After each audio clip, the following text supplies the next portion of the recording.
பரிசுத்த ஆவியார் நம்மை விடுவிக்க முடியும். ரோமர் எழுதிய கடிதம் 8வது அதிகாரம் 2வது வசனம். பரிசுத்த ஆவி உன்னை பாவமும் மரணமும் கொண்டுள்ள சட்டத்திலிருந்து விடுவிப்பார். பரிசுத்த ஆவி என்பது ஹோலி ஸ்பிரிட், கடவுள். கிறிஸ்துவில் உள்ள ஜீவனை அளிக்கும் ஆவியின் சட்டம் பாவமும் மரணமும் கொண்டுள்ள சட்டத்திலிருந்து என்னை விடுவித்தது.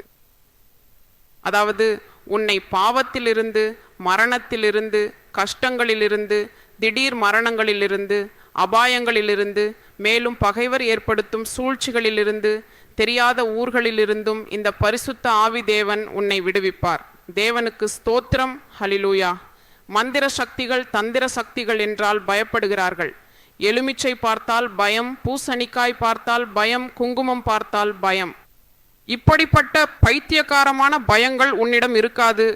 பரிசுத்தத்தால் நிரம்பினால் தேவனுக்கு ஸ்தோத்திரம். அவர் உன்னை விடுவிப்பார். நான் விடுவிப்பார் என்று சொல்கிறேன். அவர் காப்பாற்றுவார் என்பதே அர்த்தம். அதனால தான் இந்த பரிசுத்த ஆவியால் நிரம்ப வேண்டும். பாரு, பரிசுத்த ஆவி சக்தியால் நிரம்பும் போது உனக்கு எவ்வளவு தைரியம் வரும்.